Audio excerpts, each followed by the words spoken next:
Hello and welcome to Theme Park Information. In today's show we'll be discussing Oakwood. Pretty much it's a new in-depth series, so what we'll be looking at is pretty much taking the review for Oakwood and then mixing it up with loads of other kind of ideas and concepts such as like the history, tips and tricks, kind of an overview, what they need to improve, everything.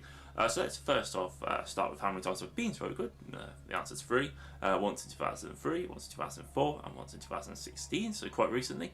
It is a park which has a major draw in the fact that it has 2 really good flagship roller coasters and then has loads of really strange sort of funny kind of rides making up the backbone of the park. So things like Waterfall, the bobsleigh, Vertigo, all of these rides, Snake River Falls, they pretty much make up the backbone of the park. They give it some strength and depth, if you like, because other than like having a log flume and a pirate ship and a fairly decent kind of ride in Drench as well, there's not that much going on if it wasn't for these kind of little secret rides, which not many theme park really has, which is really odd. It just seems to be something which is just happened to be at Oakwood. So what works really nicely at the park, other than the roller coasters and all of these kind of small, kind of strange rides they seem to have acquired over the years, well, it's the location. It's in a really beautiful part of Wales.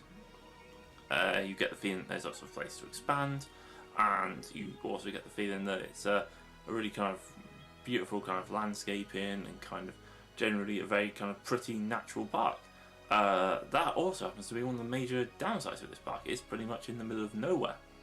I mean, it is about an hour to 2 hours away from Cardiff and Bristol. It is pretty much right in the corner of Wales, right in Pembrokeshire. It's a real pain to get to, and it's a real shame because it could be a really good flagship park. It could be like a kind of hidden gem of the UK theme park industry, and it's kind of stuck all the way out there. I mean, it could be so much better than what it is. So, other than the location, which is a downside, they can't really do anything about it, unfortunately. It's the sort of park which also probably needs a little bit of tender love and care. I mean, what's really strange about it is it's the sort of park where if you go there, you'd expect it to maybe have quite low visitor numbers, probably because of its location stuff.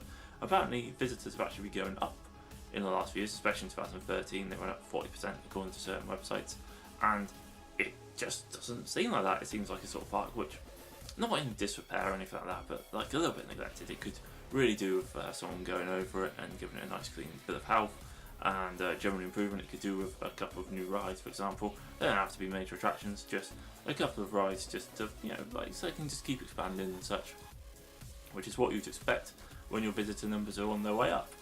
It's a park which has, generally speaking, always been quite good to me. I actually really love the fact as well that they kind of have like a central hub where the really nice food at the Oak restaurant and bar is there.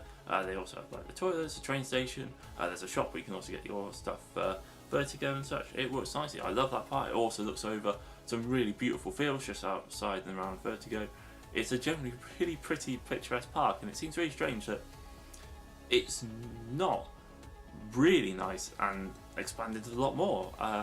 It's a sort of park which probably could really do with a new kid coaster. I know they are building James and the Giant Peach and the kind of land around that at the minute, but they could really do with kicking the ante and hopefully building more. I mean, it is apparently one of Wales's most visited tourist attraction, and I think they should keep going. I think they should keep pushing it. I think it's the park which could be a lot better. I mean, seeing as this park only opened in the year 1987, it hasn't expanded as much as you thought it would have. I mean, it was also not that long ago taken over by a Spanish consortium in 2008, so you'd like to think they'd have some money coming in as well, and it just seems that they could do a lot more. So that's a little bit of it's a bit of a strange one. It's a bit of a difficult part to really kind of get your head around, because it's in the middle of nowhere, but pretty gorgeous and beautiful. It has 2 major roller coasters, lots of really cool little backup rides. It has visitor numbers which are going up, and yet doesn't seem to have done much to improve the general state of the park, despite the fact it has a great deal more revenue from ticket prices and people coming to visit.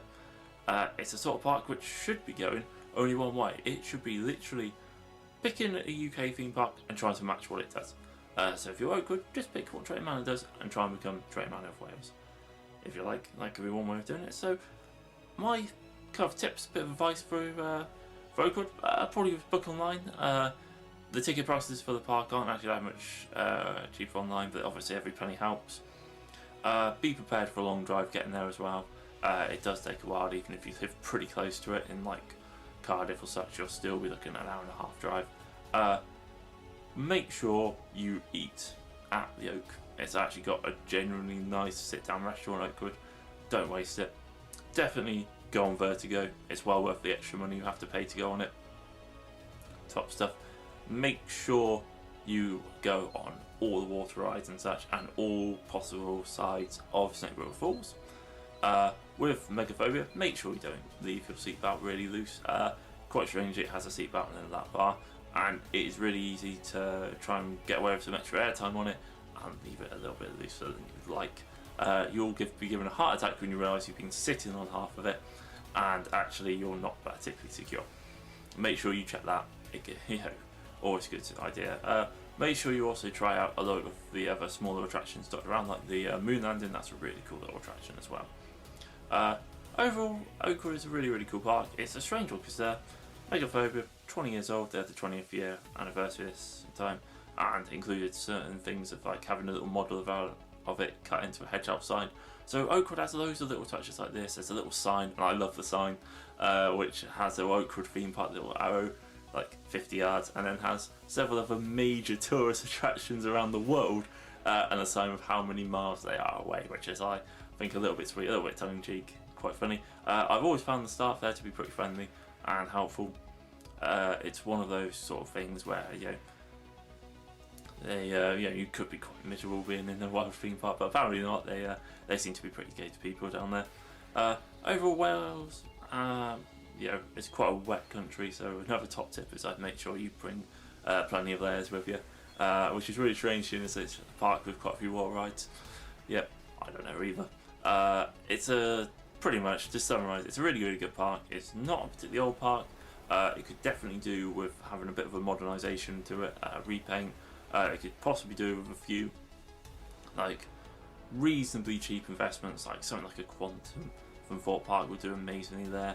A really kind of good ride idea could be something like Ben 10. I think that sort of ride would go down really well. Pretty much do a little bit like what Portons Park is doing, where it's kind of expanding kind of nice and steadily and becoming quite a good little theme park in the south of England. They should possibly kind of follow that kind of design, or try and do and become what Drayton Manor are, and that is a major UK theme park. And hopefully they'll be bigger and better in a few years. I mean, I was really worried when I was there that it was a park which might be nearing its end, just simply because I happened to go on a really, really quiet day.